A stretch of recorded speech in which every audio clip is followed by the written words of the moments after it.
After today's three school stories, even walking past a school might feel strange. And if you're a student, you might not want to go to music class anymore. Hey there, my friend. I'm Abluka. If you're ready, let's start with our first story. Security Guard Boris. Sit back and don't forget to subscribe to the channel. My name is Boris. I'm 38 years old. I work as a security guard. I've mostly worked at construction sites and warehouse buildings. I like silence. I'm not very close with people. I just go between home and work. I'm single. My life is simple. But one night I lived through last year still keeps me awake. In the fall of 2024, I was sent to do a night shift in an old school building outside the city. It had been closed for years. The city wanted to keep an eye on it for a few weeks before tearing it down. Just a few nights, they said. There's electricity, cameras are set up, and no one's inside. I said okay. A quiet place, good pay. What could go wrong? On the first night, the weather was cool when I arrived. The outside of the school was falling apart. Broken windows, cracked walls, but inside it had been cleaned. The cameras were working. I went to the security room. The monitors showed the hallways and classrooms. Everything was quiet, just the sound of the wind. Nothing happened until 2 a.m. Then something moved in the hallway. A shadow passed on the monitor. But when I rewound the footage, there was nothing there. The camera's glitching, I said. It's normal. On the second night, I was more alert. Around 1 a.m., I heard a sound from the hallway, like a whisper. I looked at the monitor. No movement, but the sound was clear. Someone said, "Boris," they said my name. I felt chills all over. I stood up, took my flashlight, went into the hallway. Silence. The classroom doors were closed. The bathroom door was open. I looked inside. Empty, but on the edge of the sink, there was something. A photo. Old, faded. A photo of a child. I looked closer. It was me. At age 7, I had never seen that photo before. I never went to that school, but the photo was there. Boris is about to lose his mind. Anyone would be scared. Maybe someone was playing a prank on him. Or maybe someone was trying to stop the school from being torn down. But that school will be destroyed. I went back. My hands were shaking. I looked at the monitors. The hallway was empty, but one of the classroom doors opened by itself. It slowly moved. The camera made a sound, but there was no one inside. That night, I couldn't sit down until morning. I didn't take my eyes off the monitor. On the third night, before entering the building, I said a prayer. I felt uneasy, like the school knew me, like something inside was waiting for me. Around 3 a.m., one of the classroom doors opened again. This time, there was a figure on the monitor. Child-sized. It didn't move, just stood there. No eyes, a blurry face, but it was looking at me. I leaned closer to the screen. The figure slowly faded away. The camera went quiet again. That moment, I made my decision. I wouldn't come back for the fourth night. In the morning, I quit the job.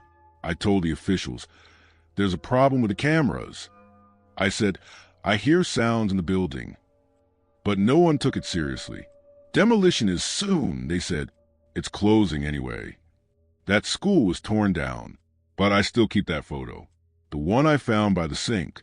My own childhood photo. Who put it there? Why did that building know me? Who was that figure?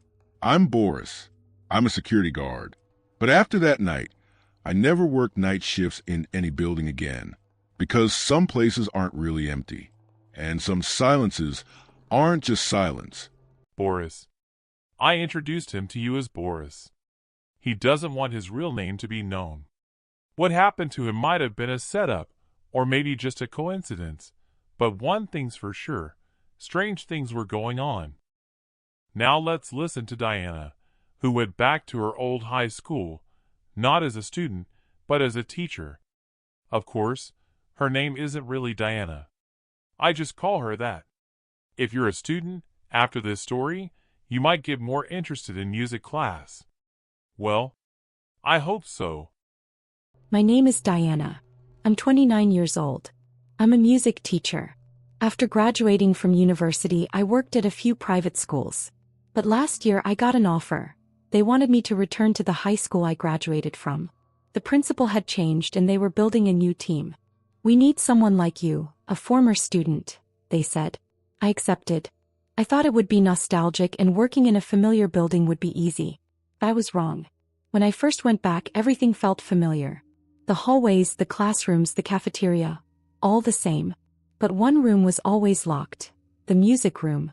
It was locked back when I was a student too. No one used it. They said there were old instruments inside, but we never got to go in. Now I was back as a teacher, but the room was still locked. It's used for storage, they said.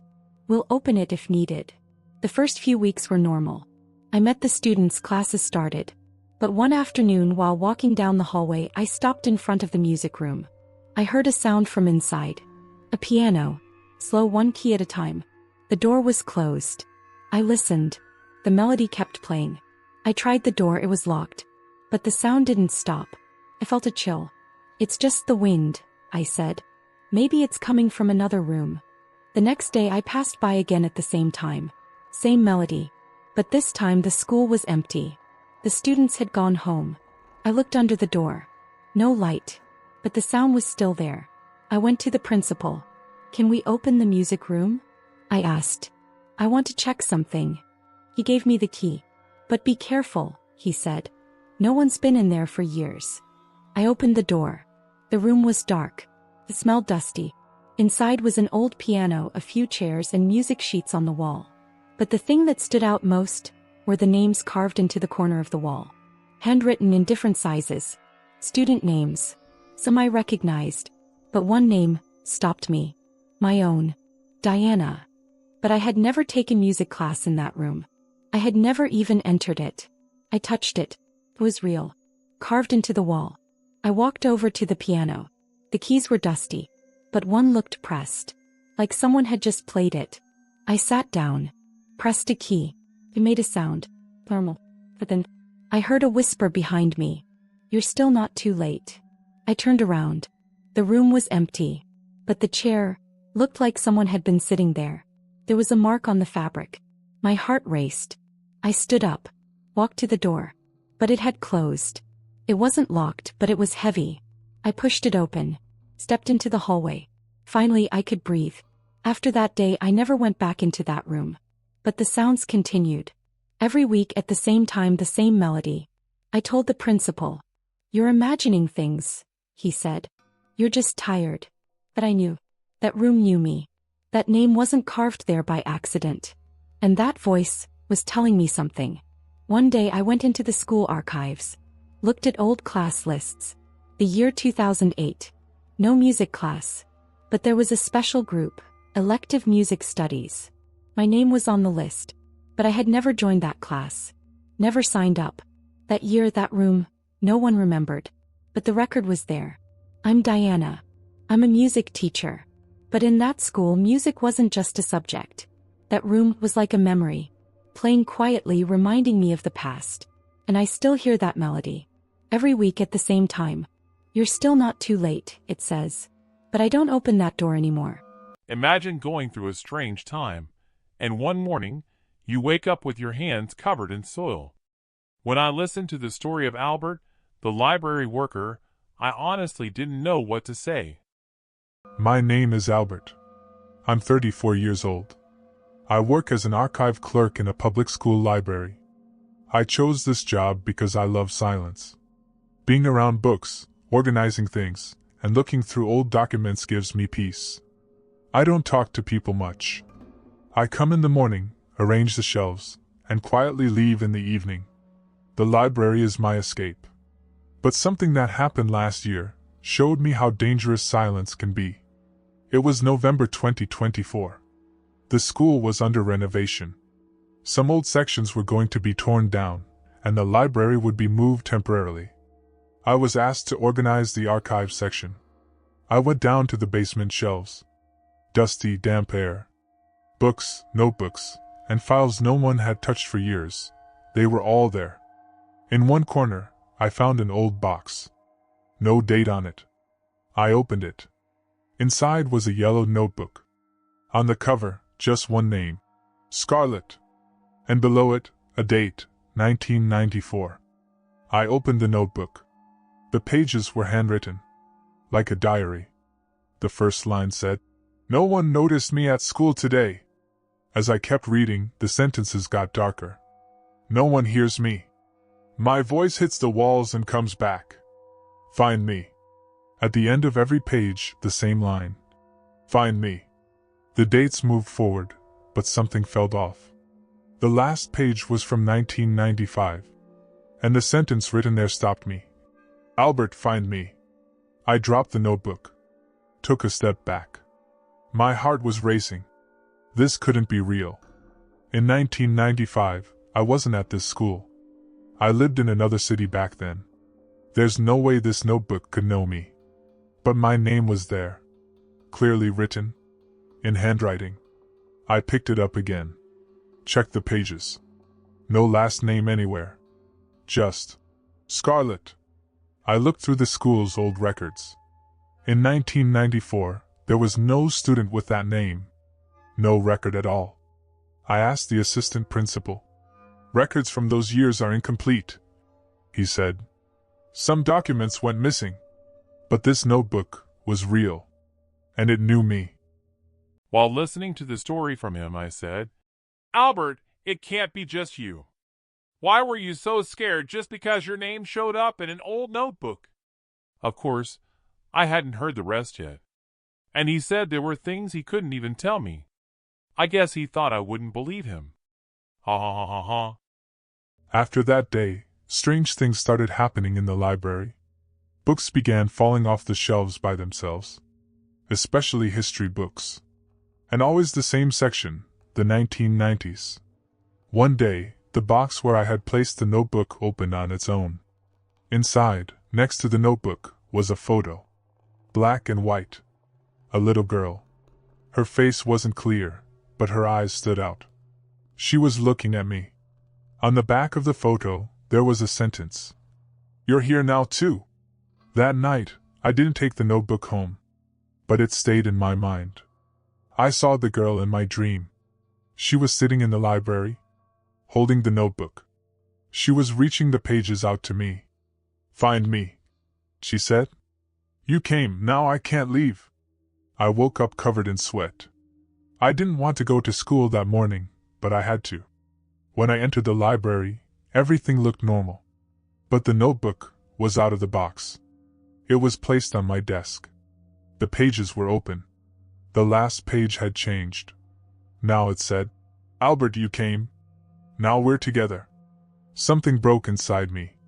I put the notebook back in the box and locked it. But all day, books kept falling. The lights flickered. Whispers came from the hallway.